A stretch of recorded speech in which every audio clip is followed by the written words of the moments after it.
Hello, ये मेरे channel की पहली वीडियो है जो मैं इसे शायद शायद अपलोड करूँ कि शायद मैं अपने रिकॉर्ड कर रहा हूँ। मैं अपनी जेई के एक्सपीरियंस के बारे में बात करना चाहता हूँ। 2 साल हो चुके हैं मेरी जेई प्रिपरेशन को, मेरी जेई की जर्नी को। 11th स्टार्टिंग बहुत ही अच्छी गई थी, बहुत ही प्यारी गई थी। मैं मतलब बहुत मेहनत करता था। 11th के मिड में क्या कहते हैं, इंडियाज़ गॉट टैलेंट आ गया तो वो देखने लगा था, थोड़ा बहुत टाइम पास करता था। लेक्चर बस हमेशा सारे लिए हैं मैंने, लेक्चर में कभी भी कोई बैकलॉग नहीं हुआ है। फिर मेरी 11th खत्म हुई, मतलब लास्ट के कुछ चैप्टर थोड़े वीक रह गए। फिर 12th की स्टार्टिंग फिर से वही सब कुछ एकदम जैसे सबका होता है। स्टार्टिंग में नया नया जो सब कुछ ख़त्म कर देंगे वाला। स्टार्टिंग के चैप्टर्स अच्छे गए। फिर मिड आया, मिड में मैं भी थोड़ा डाउन हुआ जब ऑर्गेनिक चल रही थी। मोस्टली होमवर्क करने की कोशिश करता था, बट फिर एक टाइम के बाद होमवर्क करने का मन ही नहीं किया, मैंने फिर होमवर्क करना छोड़ दिया। ये शायद मेरी हो सकता है सबसे बड़ी गलती हो, जो मैंने ऑर्गेनिक का होमवर्क करना छोड़ा।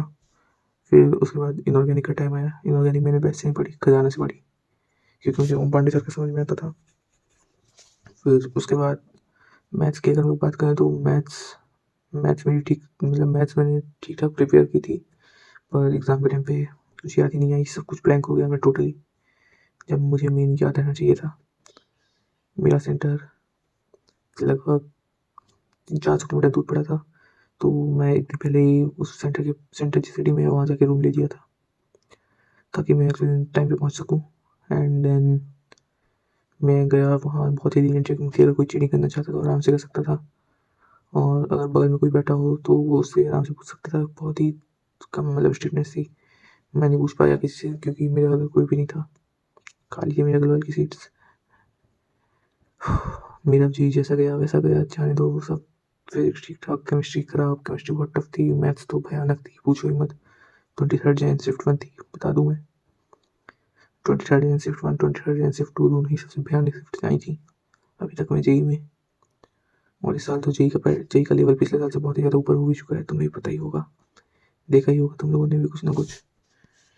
एंड मैं बोर्ड्स की तैयारी कर रहा हूँ। बोर्ड्स कल से फिर से मैं इस चैनल में लाइव स्ट्रीम शुरू करूँगा, स्टडी विद मी वाली, जिसमें मैं बोर्ड्स के लिए पढ़ूँगा और थोड़ा बहुत जेई के लिए भी पढ़ा करूँगा, बट मेन फोकस तो ही बोर्ड रहेगा, क्योंकि अगर बोर्ड्स नहीं निकला तो खत्म हो जाएगा। फिर मुझे अगले साल फिर वही बोर्ड्स की दिक्कत हो जाएगी, फिर वो नहीं देखा जाएगा मुझसे। बहुत ज़्यादा ही मेहनत कर ली है मैंने 2 साल में।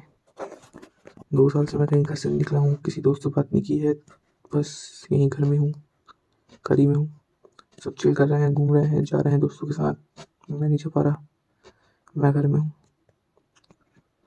और मैं पहले ही बता दूँ, मैं कोई टॉपर नहीं हूँ। मुझे एक चीज़ याद करने के लिए 10-10 20 बार लिख लिख के याद करना पड़ता है।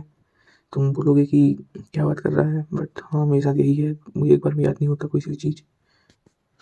और कल से लाइव स्ट्रीम रहेगी, और मैं एट द एंड से यही बोलूँगा, जो भी अगर अभी 11th में है, अगर वो शायद अगर ये देख रहा हो, बहुत ही कम लोगों के पास जाएगा ये व्लॉग व्लॉग रिएक्शन जो बोल रहा हूँ वो बोल दो, बहुत ही कम लोगों के पास जाएगा। जिसके पास भी जाए, अगर कोई 11th वाला है तो याद रखना, सिर्फ लेक्चर से कुछ नहीं होने वाला है, क्वेश्चन प्रैक्टिस बहुत ज़रूरी है। क्वेश्चन प्रैक्टिस करे बिना 11th 12th में मत घुसना, पहले क्वेश्चन प्रैक्टिस करो हर एक चैप्टर की। और वन शॉट ठीक रहते हैं थ्योरी के लिए, बट क्वेश्चन प्रैक्टिस नहीं करोगे तो कुछ नहीं होने वाला है। कम से कम 9 ओवर की चीटिंग लगाओ, 9 ओवर बैठ के देखो, वरना सब कदम है भाई तुम्हारा। फिर अगर नहीं कर पा रहे हो इतना तो छोड़ दो, फिर चिल करो, वरना फिर बाद में बहुत रिग्रेट होगा। जब रिजल्ट आएगा लगेगा कि आराम ही कर लिया होता है इससे अच्छा। ठीक है चलो, बाय। अभी तो देखते हैं, अभी तो पहले अटेम्प्ट है, बट मेन तो अभी बोर्ड्स हैं। ठीक है, बाय।